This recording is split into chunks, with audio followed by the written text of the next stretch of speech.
है ना कि मैं एक ओपन हाउस के लिए करता हूँ, कोई भी जवाब इसको दे सकता है। इंश्योरेंस एक सिंपल प्रोडक्ट है। ये आपने इंश्योरेंस लिया, आप बीमा देते हैं, भगवान न करे अगर पॉलिसी होल्डर को कुछ हो गया तो उसके नॉमिनी को या परिवारजनों को एक प्रकार का प्रीमियम मिल जाता है, सहायता मिल जाती है, जो कि फाइनेंशियल सहायता, इमोशनल सहायता नहीं है। एक सिंपल प्रोडक्ट है। आप हर साल बीमा देते हैं, अगर आप आउटलिव करते हैं तो इंश्योरेंस कंपनी बोलती है थैंक यू वेरी मच। अगर आप आउटलिव नहीं करते हैं तो आपके परिवार वालों को पैसा मिलता है। इसके अलावा कोई कॉम्प्लिकेशन तो नहीं है इस प्रोडक्ट में। मैं एक सिंपल रख रहा हूँ, राइट? एक तरफ की इंश्योरेंस है ये। हाँ, एक तरफ, मतलब तो that is the spirit, that is the spirit, that is how insurance. मैं पढ़ रहा था कि कहाँ पे इंश्योरेंस का इजाद हुआ था, तो स्कॉटिश इंश्योरेंस था, 2 प्रीस्ट ने करा था जब वॉर होती थी। थोड़ी बहुत हिस्ट्री हमारे दर्शकों को मैं बता दूं, मगर मेरा सवाल सबसे, कोई भी इसको जवाब दे सकता है। सिंह साहब दिल्ली से भी जुड़ सकते हैं हमारे साथ, रंजीत जी हैं वो भी जुड़ सकते हैं। इतनी सिंपल प्रोडक्ट को हम एक कॉम्प्लेक्स इंडस्ट्री क्यों बना चुके हैं? सिंपल प्रोडक्ट है मगर यह सेक्टर इतना कॉम्प्लेक्स है कि मतलब मुझे आश्चर्यचकित होता है। Multiple policies, multiple schemes, multiple ways in which we sell, and that leads to confusion. Insurance एक सिंपल प्रोडक्ट है मगर perhaps it is the most complex sector. कौन जवाब देना चाहेगा इसका? मैं शायद जवाब देना चाहूँगा इसके ऊपर, क्योंकि इंश्योरेंस कई तरह की होती है। लाइफ इंश्योरेंस में भी यही सबको ये है कि term insurance is the purest form of insurance. जो आपने डिस्क्राइब किया वो टर्म इंश्योरेंस है, क्योंकि अगर मैं प्रीमियम भर रहा हूँ, कुछ हादसा हुआ मेरे साथ, मेरे नॉमिनी को पैसा मिल जाएगा। This is what we call insurance against living too short, right?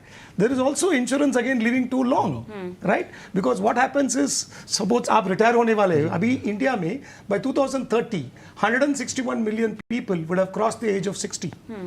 Inflation hurts retirees far more than it hurts earning population, क्योंकि आपका कोई इनकम नहीं है, इन्फ्लेशन बढ़ते जा रहे हैं, आप कैसे जियोगे? So there are products which take care of long-term returns of customers, right? उसमें इंश्योरेंस का एक कवर होता है, जहां आपको साथ कुछ होता है तो 10 गुना जो प्रीमियम आपने भरा है वो आपको मिलेगा। लेकिन it takes care of living long. Those are annuity products, those are pension products. There are also long term products like non-participating products, जहां पे आपको आज के तारीख में मैं आपको एक गारंटीड रिटर्न प्रॉमिस कर रहा हूं, जो पैसा आपने हमें दिए भी नहीं, आप देने वाले 10 साल में हमें पैसा। बट ये गारंटीड रिटर्न में भी तो पेच है ना सर, उसमें भी तो इन्फ्लेशन मार खा जाएगा ना। तो अभी आप मुझे गारंटीड रिटर्न बता रहे हैं। अगर आप 5 लाख के नीचे वाला इंश्योरेंस पॉलिसी ले रहे हो, आज के दिन पे आप 6% और 7% के बीच का टैक्स फ्री इनकम आपको मिलेगा, जो और कोई भी इंस्ट्रूमेंट आपको आज दे नहीं सकते हो। Inflation is a problem, I do agree, but उसको हेज करने के लिए कम से कम 7%, 6.5% टैक्स रिटर्न तो कमा लो आप। कम से कम उतना तो प्रोटेक्ट किया आपने आपके बट ये रिटर्न कमाने वाला नजरिया क्या सही होगा? क्योंकि और दूसरा एक और, निकुंज सर शायद आप भी इस बात से सहमत होंगे, जो मानसिकता है ना इंश्योरेंस को लेकर हमारे देश में, आपने सही कहा कि प्योर लाइफ इंश्योरेंस होना चाहिए, टर्म इंश्योरेंस सबसे सही तरीका है कवर करने का। लेकिन अब भी हमें लगता है कि हमारे बाद हमारे अपनों को क्या मिलेगा? आप ये नहीं समझ रहे हो कि 60-75 तक आप कवर कर रहे हैं, तब तक आपकी जितनी भी आर्थिक जिम्मेदारियां हैं, जो लाइबिलिटीज हैं, लोन चुकाना, बच्चों की शादी, पढ़ाई लिखाई, ये सब निपट जाने वाला है।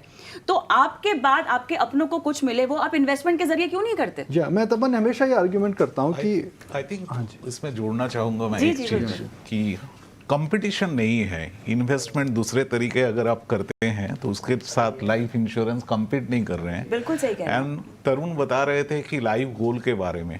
सो लाइफ गोल के लिए इंश्योरेंस में इन्वेस्टमेंट एक जरिया नहीं है। आप म्यूचुअल फंड में करें, आप फिक्स डिपॉजिट में करें, आप मनी मार्केट में करें।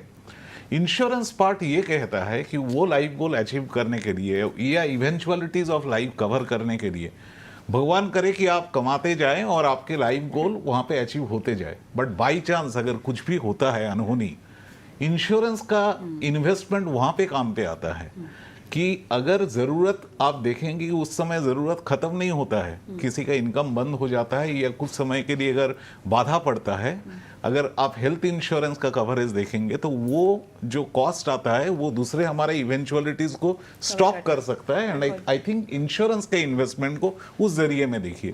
तो आई वुड से यहाँ पे इन्वेस्टमेंट सप्लीमेंटरी है, कम्प्लीमेंटरी है, रादर देन सब्स्टिट्यूट। यही सही। लेकिन ये ऐसे इसी सोच के साथ क्या बेचा जाता है? वही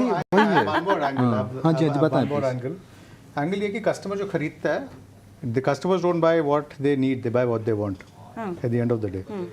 तो मार्केट जो है डेवलप्स इन दैट डायरेक्शन कि यार कस्टमर वो नहीं खरीदता जिसकी उनकी ज़रूरत है, वो जो खरीदता है जो चाहता है फाइनली।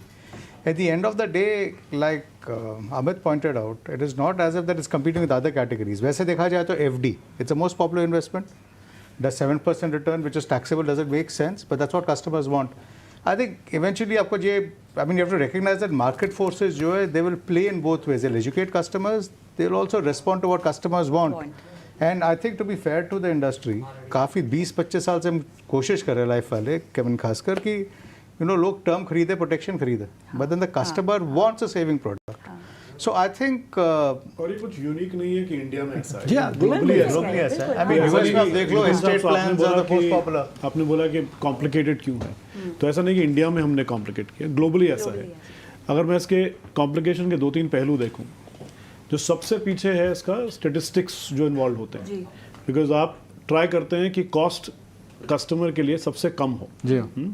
बट आप पूरी फिर अगर इंडिया के पूरे स्टेटिस्टिक्स उसमें रन करेंगे और आप सोचेंगे दीज मेनी डेथ्स, सो वो एनीवेज कॉम्प्लिकेशन तो आएगा ना, मतलब सिंपल तो है नहीं. कोविड के बाद नंबर सारे बदल गए, और उसके बाद नंबर खासकर बदल गए. उस टाइम पे काफ़ी लाइफ इंश्योरेंस कंपनी ने सारी अपनी जो कमिटमेंट्स थी पूरी करी, बट फिर भी वो दे वर सॉल्वेंट, सो उसके लिए फिर रिजर्विंग होता है. अब कोई भी प्रोडक्ट जो एज सिंपल एज एफडी नहीं रहेगा, 1 साल 2 साल का नहीं रहेगा, उसमें कॉम्प्लिकेशंस थोड़े तो आएंगे. Plus as my friend just pointed out, Anoop, that savings एक एलिमेंट है, और आपने भी बोला कविता जी कि सेविंग्स लोगों को चाहिए, और सिर्फ टर्म खरीदने के लिए लोग कहते हैं यार मैं सिर्फ अभी से क्यों खरीदूं. सही बात है. मैं 25 साल 30 साल की उम्र में, निकुंज साहब ने खरीदी 30 साल पे, very rare actually, but that trend is actually getting better now. Nikunj, general tendency, और ये इंडिया है, चाइना है, यूएस है, हर जगह है, ये प्रोपोर्शन ऑफ कौन सिंपल टर्म खरीदता है और कौन सेविंग प्रोडक्ट्स खरीदता है, ये डिफरेंट है हर एक मार्केट का. यूएस में टर्म ज़्यादा है, सेविंग्स का कम है. डेवलपिंग मार्केट में सेविंग्स ज़्यादा है, टर्म कम है. And I think Mahesh also pointed out कि एक ही टाइप का सेविंग नहीं होता है. जी हाँ. 3, 4, 5, 6 तरीके के सेविंग्स हैं, तो उसमें कॉम्प्लिकेशन तो आ जाएगा. एक कॉम्प्लिकेशन आ जाता है जो आप चैनल्स की बात करते हैं.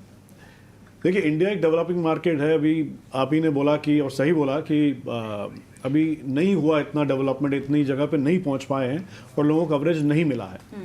अब वो करने के लिए आप काफ़ी सारे फिर तरीकों से पहुंचने की कोशिश करेंगे. कोई एजेंट से, कोई बैंक से, कोई माइक्रो फाइनेंस से, कोई और पंचायत से, एटसेट्रा एटसेट्रा.